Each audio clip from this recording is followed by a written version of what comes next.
तो पीछे हमने आपको एनमा पद का फार्मूला दिया था, है ना, एपी में। और आज हम आप लोगों को एसएन पदों का योगफल यानी एन पदों के योगफल अर्थात एसएन निकालना सिखाएंगे। एसएन बराबर जो फार्मूला होता है n/2 × 2a + n - 1 × d, ये फार्मूला को सिद्ध करके बताएंगे। और उसके बाद आपको ये याद भी रखना है। तो ये बहुत ही अच्छा मतलब फार्मूला होने वाला है आज का एसएन के लिए। चलिए,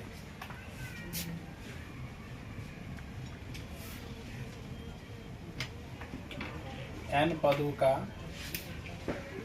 योगफल, एपी के एन पदों का योगफल, एन पदों का योगफल अर्थात एसएन। इसको एसएन द्वारा नोट करते हैं। योगफल को किसके द्वारा नोट करते हैं? एसएन के द्वारा। और ये MVVI फार्मूला है, ठीक है ना। इस पर आपके एक क्वेश्चन फिक्स हैं आपके बोर्ड एग्जाम में, ठीक है।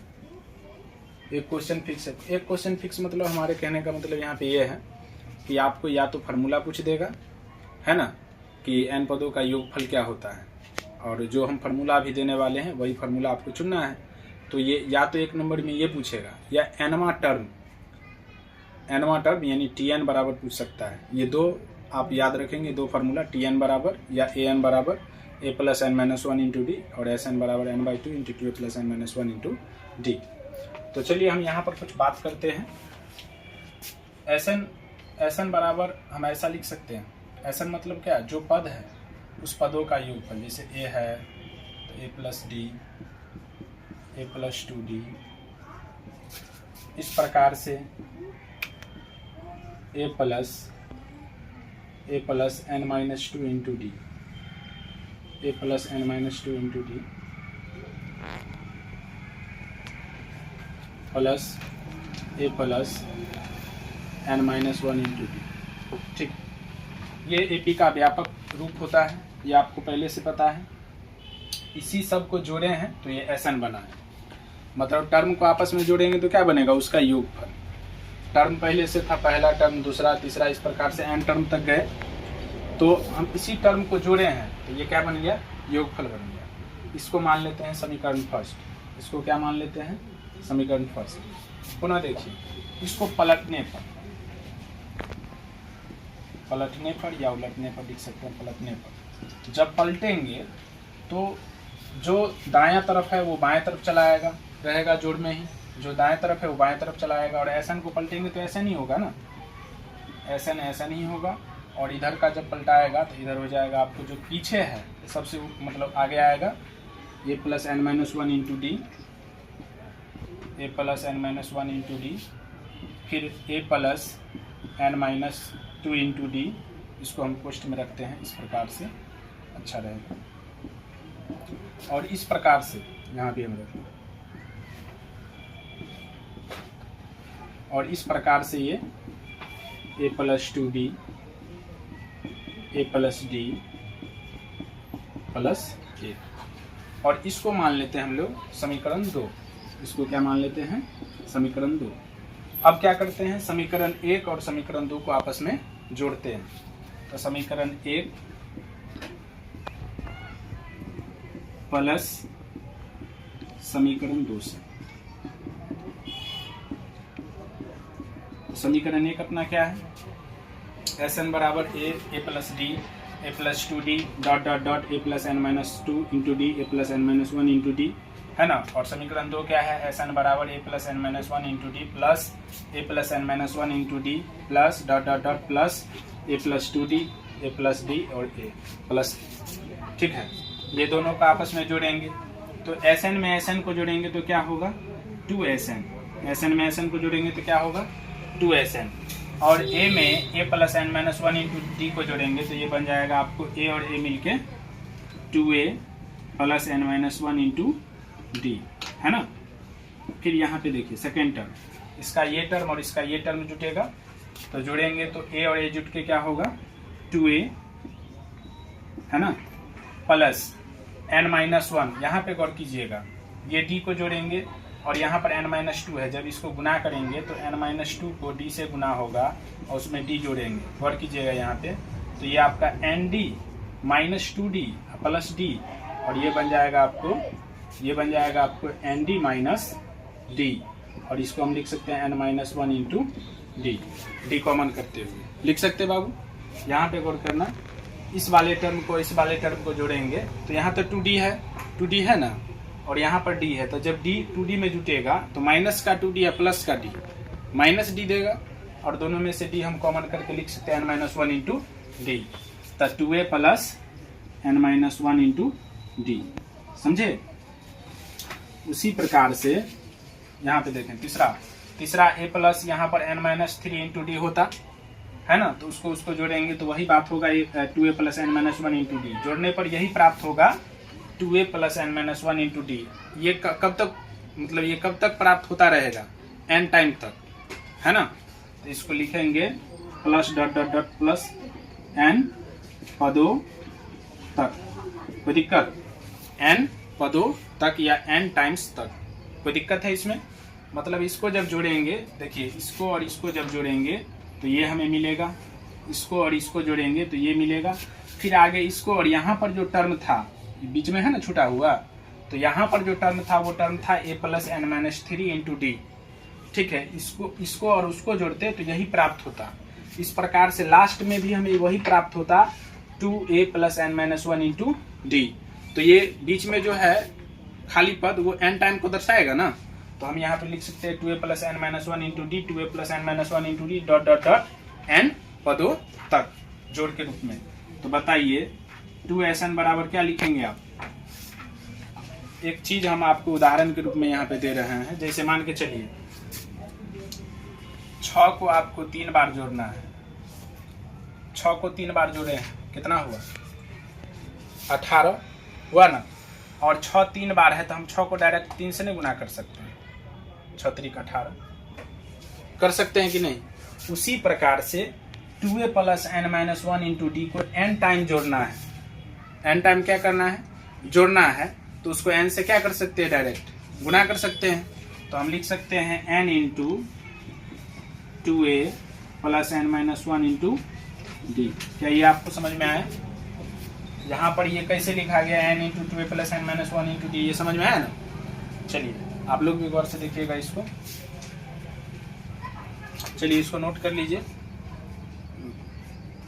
यहाँ से देखिए 2SN बराबर हो गया n into 2a plus n-1 into D, है ना। यहाँ से हम लोग लिख सकते हैं SN बराबर, ये 2 गुना में है, n आके भाग में हो जाएगा, तो ये n/2 into 2a plus n-1 into D. तो SN बराबर आपको मिला n/2 into 2a plus n-1 into D.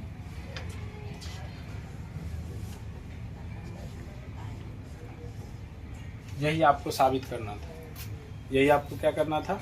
साबित करना था। ठीक है। यदि अंतिम पद L पता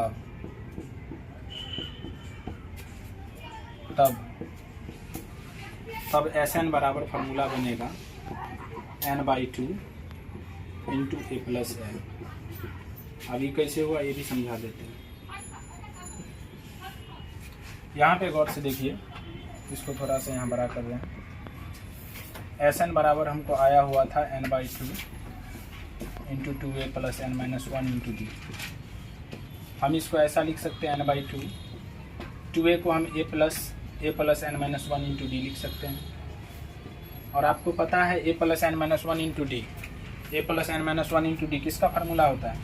L का, अंतिम पद का फार्मूला होता है ना, L बराबर a plus n-1 into D. तो हम लिख सकते हैं n/2 into a plus l। तो आप डायरेक्ट क्या करेंगे, जब आपको अंतिम पद L पता हो, जब आपको अंतिम पद L पता हो तब SN बराबर डायरेक्ट यही फार्मूला यूज करेंगे n/2 into a plus l। कोई दिक्कत? चलिए इसको नोट कर लीजिए। आगे की क्लास में हम आपको समांतर माध्य और एपी में कितने टर्म्स मानने हैं ये सब आपको सिखाएंगे। एक चीज़ आप ध्यान रखिएगा कि जो n का जो मान होता है वो हमेशा धनात्मक लिया जाता है। अगर आपको माइनस में प्राप्त होता है या बट्टा में प्राप्त होता है या दशमलव में प्राप्त होता है तो मान्य नहीं होगा। ठीक है। और d का मान धनात्मक, ऋणात्मक, शून्य हो सकता है। आपका यहाँ से चैप्टर पूरा समाप्त हो जाएगा, लेकिन कुछ एडवांस कंसेप्ट आपको हम अगले वीडियो में एपी के देने वाले हैं। हम लोग जो है एपी के n पदों का योगफल अर्थात एसएन का फॉर्मूला हम लोग पीछे तो जान चुके थे, n/2 × 2 + n-1 × d। आज हम लोग n के बारे में, मतलब कि n का मान क्या हो सकता है, उसके बाद d के लिए जानेंगे। उसके बाद d का फार्मूला एसएन के पद में, tn के पद में तो ऑलरेडी पीछे लिखा चुके हैं। उसके बाद अंतिम पद से nवां पद ज्ञात करने का फार्मूला।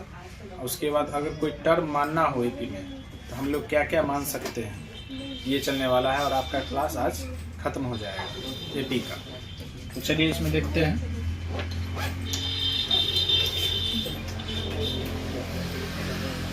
एसएन बराबर फार्मूला तक तो क्लियर कर चुके थे, वहां से आगे बढ़ते हैं। एन का जो मान होगा, एन का मान हमेशा धनात्मक पूर्णांक होगा।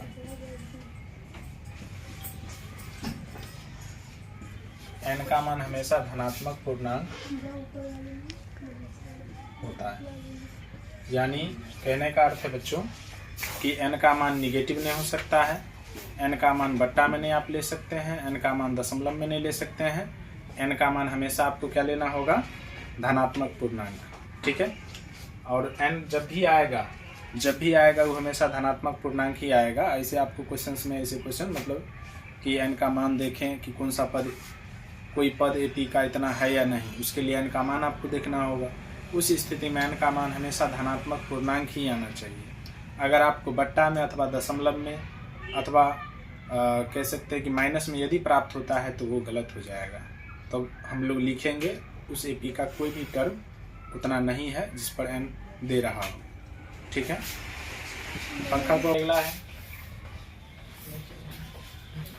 डी का मान धनात्मक, ऋणात्मक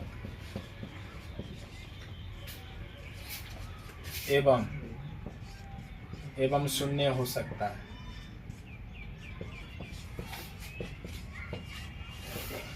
डी का मान आपको धनात्मक, ऋणात्मक और शून्य हो सकता है। यानी कहने का अर्थ है कि डी का मान माइनस में हो सकता है, डी का मान प्लस में हो सकता है, डी का मान है ना 0 भी हो सकता है, और माइनस प्लस में आपका कोई भी, वो पूर्णांक ही नहीं भिन्न भी हो सकते हैं, परमेय भी हो सकता है।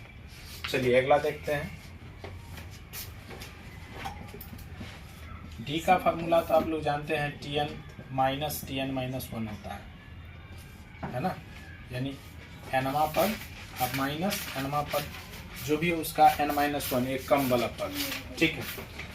यहाँ से हम डी का फार्मूला एसएन के रूप में देने वाले हैं। तो सबसे पहले डी का फार्मूला तो ये हो गया Tn-1, और यहाँ से हम लोग एक और फार्मूला जानते हैं Tn के लिए Sn-1 है ना। अब यहाँ से हम लोग डी का फार्मूला देखने वाले हैं एसएन के पद में। डी का फार्मूला एसएन के पद में हम लोग कैसे देखेंगे, तो जब Tn बराबर होता है Sn-1, तो यहाँ पर हम लोग एक चीज़ कर सकते हैं कि Tn-1 देख सकते हैं। यानी जहाँ पे n है ना, आप देख लीजिए, जहाँ पे n-1 है वो n के लिए है। यानी जहाँ पे n है वहाँ पर n-1 रखेंगे। तो इस प्रकार से Tn-1 का फार्मूला हम लोग देख लेते हैं कि क्या आता है। तो Sn, तो n के जगह पर n-1 माइनस Sn-1, तो n-1 तो आपका n का वैल्यू है -1, ठीक है। तो ये आपको बन जाएगा Tn-1 का फार्मूला Sn-1 माइनस Sn-1 -2। तो इस प्रकार से Tn-1 का फार्मूला है ना, Tn-1 का फार्मूला बन जाएगा Sn-1 माइनस Sn-2। ये चीज़ें आप ध्यान में रखेंगे, है ना। ये हम इसलिए लिखवाए हैं, हमें एक रिजल्ट चाहिए डी के लिए Sn के फॉर्म में, वो रिजल्ट हम आपको इसमें देने वाले हैं। अब डी के लिए देखिए क्या रिजल्ट बन सकता है। इसमें बहुत ही बेहतर चीज़ अभी बताने वाले हैं आपको। डी बराबर तो आप जानते हैं Tn-1 होता है। Sn के फॉर्म में Tn का फार्मूला होता है Sn-1 होता है ना। ऊपर देख सकते हैं यहाँ Tn का फार्मूला हम वही यूज किए हैं, माइनस का चिन्ह फार्मूला में ले लिए। फिर Tn-1 का फार्मूला हम लोग ला के रखें अभी, Sn-1 minus Sn-2, Sn-1 minus Sn-2। जब हम इसको क्लियर करेंगे तो Sn माइनस Sn-1 फिर माइनस Sn-1 माइनस गुने माइनस प्लस Sn-2। तो इस प्रकार से अगर आप गौर से देखें तो D के लिए एक फार्मूला यहाँ से मिल गया, D के लिए फार्मूला यहाँ से मिल गया। Sn तो रहेगा ही रहेगा, और देखिए माइनस Sn D बराबर बना, यहाँ पर देखेंगे तो माइनस Sn-1 और माइनस Sn-1 माइनस 2 Sn-1 बनेगा, माइनस 2 Sn-1 माइनस 2 Sn-1 और प्लस Sn-2 प्लस Sn-2। ये आपका फार्मूला एक D के लिए Sn के फॉर्म में आ चुका है। बहुत ही अच्छा फार्मूला है D के लिए Sn के फॉर्म में। यदि आपसे कोई पूछे कि D के लिए Sn के फॉर्म में फार्मूला क्या बनेगा, तो आप बोल सकते हैं Sn-2 Sn-1 प्लस Sn-2। अगर n आपको पता है तो आप आराम से बता सकते हैं। और यहाँ पर देखिए D के लिए एक और फार्मूला है Tn-1 का, और Tn के लिए तो आप जानते हैं Sn-1। इसको आप प्रूफ भी कर सकते हैं, RHS से चलेंगे आपको LHS मिल जाएगा। ठीक है, चलिए इसमें हम लोग पद निकालना सीखते हैं। अब इसमें हम लोग AP के पद निकालना सीखते हैं। AP के पद मानना, ये कैसे मानेंगे सो देखिए। ये VBI है, ये आपको वर्ड प्रॉब्लम क्वेश्चंस को उड़ाएगा। ठीक है, तो AP के पद में जैसे मान के चलिए पदों की संख्या, क्या को पद मानना है, उसके बाद माने जाने वाले पद, और उसके बाद अंतर में D का अंतर देखना है। अंतर में किसका अंतर देखना है? D का अंतर देखना है।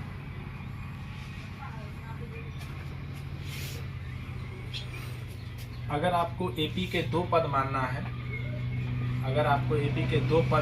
तो आप क्या क्या मान सकते हैं? तो AP के 2 पद मानना हो तो 2 जो है आपका सम संख्या है, और सम संख्या में डिफरेंस सिर्फ D होता है, यानी 1 D। ठीक है, AP के अगर 2 पद आपको मानना है तो आप क्या मान सकते हैं? तो याद रखिए 2 पद, यहाँ पे 2 जो है सम संख्या, और सम संख्या में 2D का अंतर होता है पदों के बीच, 2D का, ये ध्यान रखिएगा। तो अगर आपको AP के 2 पद मानने हैं तो एक पद आप A प्लस D और दूसरा A माइनस D मानेंगे।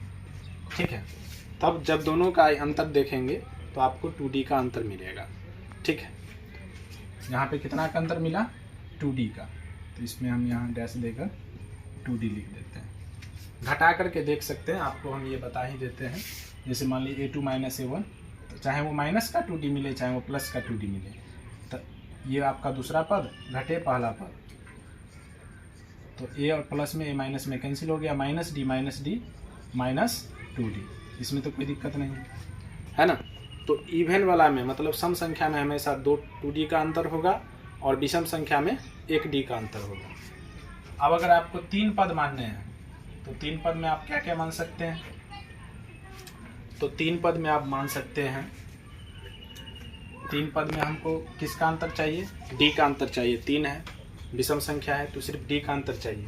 तो हम इसमें मान सकते हैं A minus D, A plus D, A minus D, A plus D। जब इसका अंतर देखेंगे डिफरेंस, तो सिर्फ और सिर्फ आपको क्या बचेगा? D बचेगा। सिर्फ क्या बचेगा? D। अगर आपको 4 पद मानने हैं, 4 पद, तो आप क्या क्या मान सकते हैं? तो 4 पद के लिए आपको मानना होगा A माइनस 3D, क्योंकि 4 जो है आपका सम संख्या है तो उसमें 2D का अंतर होना चाहिए। तो A माइनस 3D, उसके बाद 2D अगर घटाएंगे तो A माइनस D, फिर 2D घटाएंगे मतलब जोड़ेंगे तो A प्लस D, फिर 2D जोड़ेंगे तो A प्लस 3D। तो इस प्रकार से अगर आपको AP के 4 पद मानने हैं तो आप मान सकते हैं -3D, A-D, A+D, A+3D, इसमें 2D का अंतर मिलेगा। ठीक है। अगर आपको 5 पद मानने हैं तो आप क्या मान सकते हैं? तो 5 पद के लिए आप मान सकते हैं, क्योंकि 5 जो है आपका विषम संख्या है और उसमें D का अंतर होना चाहिए। तो A-2D, A-D, A+D, A+2D। गौर से देखिए, A-2D आपका पहला हुआ, फिर D घटाएंगे तो A-D, फिर D घटाएंगे तो A- मतलब जोड़ेंगे तो A बचेगा, और फिर D जोड़ेंगे तो A+D, फिर D जोड़ेंगे तो A+2D। तो इसमें D का अंतर है। अगर आपको 6 पद मानना है तो क्या मान सकते हैं? इस प्रकार से आप कितनों पद का निकाल सकते हैं? 6 पद यदि मानना है तो क्या मान सकते हैं? तो मान सकते हैं A-5D, 2D का अंतर, क्योंकि 6 जो है आपका सम संख्या है तो 2D का अंतर बनना चाहिए। A-5D के बाद A-3D, फिर A-D, फिर A+D, फिर A+3D, फिर A+5D, और ये आपका 2D का अंतर मिलेगा। ठीक है। अगर आपको 7 पद मानने हैं तो क्या मान सकते हैं? 7 पद के लिए क्या मान सकते हैं? तो 7 जो है आपका विषम संख्या है और उसमें D का अंतर होना चाहिए। तो इसके लिए आप मान सकते हैं A-4D, A-3D, A-2D,